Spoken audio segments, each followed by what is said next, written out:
First kartavya is to accelerate and sustain economic growth by enhancing productivity and competitiveness and building resilience to volatile global dynamics.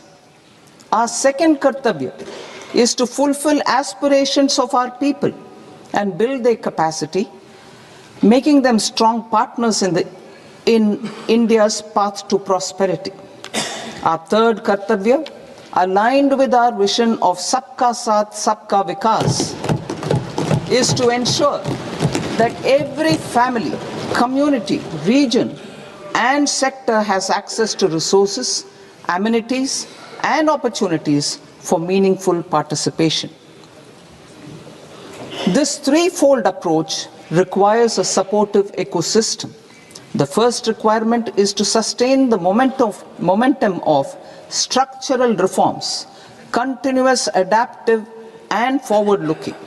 Second, a robust and resilient financial sector is central to mobilizing savings, allocating capital efficiently, and managing risks. Third, cutting-edge technologies, including AI applications, can serve us as force multipliers for better governance. Reform Express. Our government has undertaken comprehensive reforms towards creating employment, boosting productivity, and accelerating growth. After the Prime Minister's announcement on Independence Day in 2025, over 350 reforms have been rolled out. This includes GST simplification, notification of labor codes, and rationalization of mandatory quality control orders. High-level committees have been formed, and in parallel, the central government is working with the state governments on deregulation and reducing compliance requirements. The Reform Express is well on its way and will maintain its momentum to help us fulfill our kartavya. I now move to specific proposals. Under our first kartavya, to accelerate and sustain economic growth, I propose interventions in 6 areas. 1. Scaling up manufacturing in 7 strategic and frontier sectors. 2. Rejuvenating legacy industrial sectors. 3. Creating champion MSMEs. 4.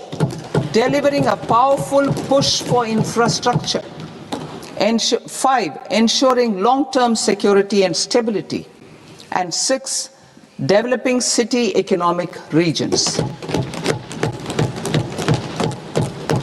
Scaling up of manufacturing in 7 strategic and frontier sectors. Biopharma Shakti, meaning biopharma strategy for health advancement through knowledge, technology, and innovation. India's disease burden is observed to be shifting towards non-communicable diseases like diabetes, cancer, and autoimmune disorders. Biologic medicines are key to longevity and quality of life at affordable costs. To develop India as a global biopharma manufacturing hub,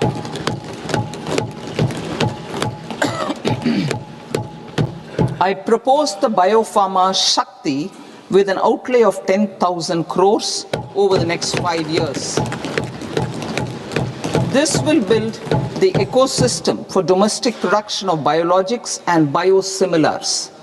The strategy will include a biopharma-focused network with 3 new national institutes of pharmaceutical education and research, popularly known as NIPERs, and upgrading 7 existing ones. It will also create a network of 1,000 accredited India clinical trials sites. We propose to strengthen the Central Drug Standard Control Organization to meet global standards and approve timeframes through and approval timeframes through a dedicated scientific review cadre and specialists. India's semiconductor mission 1.0 expanded India's semiconductor sector capabilities. Building on this, we will launch ISM 2.0 to produce equipment and materials, design full-stack Indian IP, and fortify supply chains. We will also focus on industry-led research and training centers to develop technology and skilled workforce. The Electronics Components Manufacturing Scheme, launched in April 2025 with an outlay of 22,919 crores, already has investment commitments at double the targets. We propose to increase the outlay to 40,000 crores to capitalize on this momentum.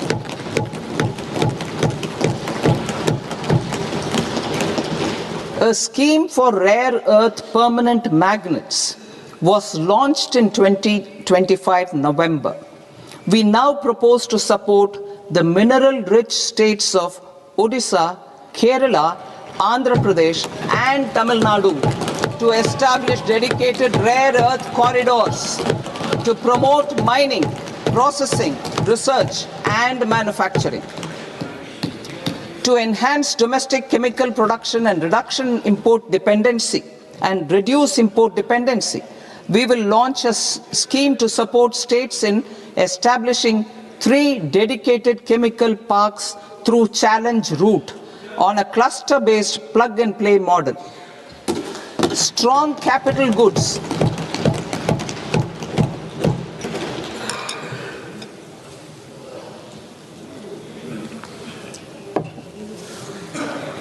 Strong capital goods capability is a determinant of productivity and quality across different sectors.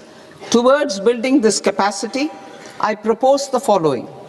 High-tech tool rooms will be established by central public sector enterprises at 2 locations as digitally enabled automated service bureaus that locally design, test and manufacture high-precision components at scale and at lower cost. 2. A scheme for enhancement of construction and infrastructure equipments will be introduced to strengthen domestic manufacturing of high value and technologically advanced CIE. This can range from lifts in a multi-storied apartment or firefighting equipment in multiplexes, large or small, and to tunnel boring equipments for building metros and high-altitude roads. I also propose a scheme for container manufacturing to create a globally competitive container manufacturing ecosystem with a budgetary allocation of 10,000 crores over a 5-year period. For the labor-intensive textile sector, I propose an integrated program with 5 subparts. 1. The National Fiber Scheme for self-reliance in natural fibers, such as silk, wool and jute, man-made fibers, and new age fibers. Textile expansion and employment scheme to modernize traditional clusters with capital support for machinery, technology upgradation, and common testing and certification centers. 3. The National Handloom and Handicraft Program to integrate and strengthen existing schemes and ensure targeted support for weavers and artisans.